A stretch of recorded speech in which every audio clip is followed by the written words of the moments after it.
मावशी आपलं पूर्ण नाव आणि पत्ता सांगा. अन्नपूर्णाबाई हरिभाऊ सुरवाळे. मी पातूरले राहतो. आणि बरं. पातूरून लय लय दवाखाने केले बे. काय त्रास होता तुम्हाला? हे सांधे दुखणे, गुडघे वखरणे, दुखायचे, जखडणे, आणि ठणका हातापायात. हातापायात ठणका पण होत्या. हो, लय बिमार होती मी. हात त्रास कधीपासून होता तुम्हाला गुडघ्याचा आणि संधिवाताचा? हे कमीत कमी 12 वर्ष झाले. बापरे, 12 वर्ष झाली. 12 वर्ष झाले. मी थकून थकून गेली ते दवाखाने करून औषधा घेऊन. असं. आयुर्वेदिक घेतल्या त्या. कुठं कुठं दवाखाने केले तुम्ही या आजारावर? अकोल्याला केले. बर. अकोल्याला करून ते कोणते पाटील आहे त्या पाटील येतात, त्या पाटलाच्या इकडे ते तथून नाही तर त्या आदित्य लाज आहे रेल्वे स्टेशनवर. असं. तर ती केले. पातुरात पण केले? पातुरातही केले.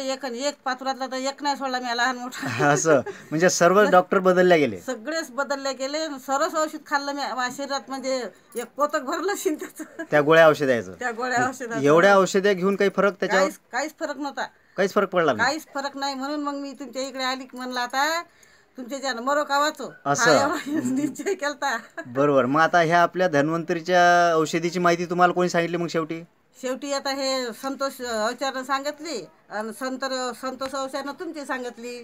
हा, मग आता हे आगीखेडवरून संतोष अवचार आणि हे आपले प्रफुल्ल भाऊ सरदार पातूर यांनी तुम्हाला सांगितलं की एवढं सगळे औषधे खाल्ल्या काही आराम नाही. मग आता एवढं सगळं जर केलं तर एकदा हे धन्वंतरी गोळ्या घेऊन पहा.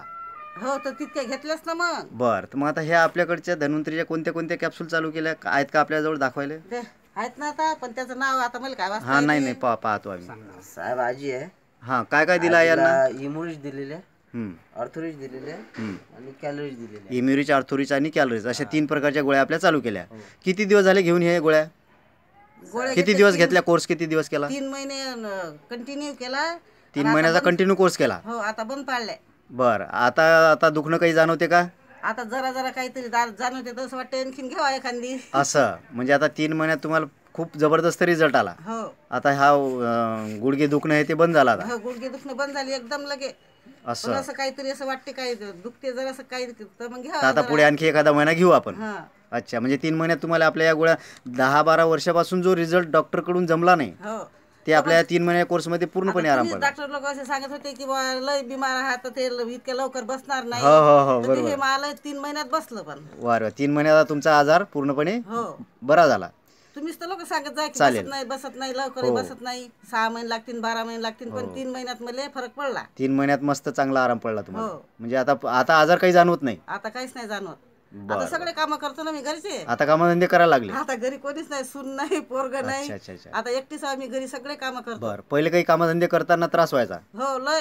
बाबा मला असं उठता बसता येत ना. काही टायमाला लेकरं मला उठून बसवत. असं? हो. मात्र आता असं काय, आता तुमचं हिंडणं फिरणं कामधंदे सगळे करणं चालू झाले? करूनच राहिली मी आता.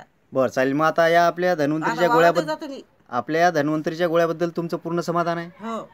की ह्या औषधी चांगली भेटली आपल्याला? चांगली. बरं. मग आता असे काही दुसऱ्या पेशंट? मी तर दुसऱ्या पेशंटला सांगतो, पण पैसे जाण घेत नाहीत ना.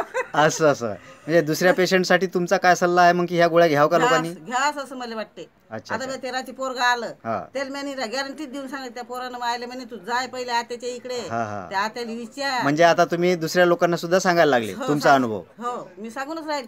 पण आता लोक कसे पैशाने लय बरोबर गरीबच आहे आणि त्याला पैशाचं इतका बजेट बसत नाही. चालेल, काय हरकत नाही. मग आता तुमचा हा आजार पूर्णपणे बरा झाल्यामुळे या गोळ्याबद्दल तुमचं पूर्ण समाधान आहे? हो, मला तर आहे बा समाधान. ठीक आहे, धन्यवाद.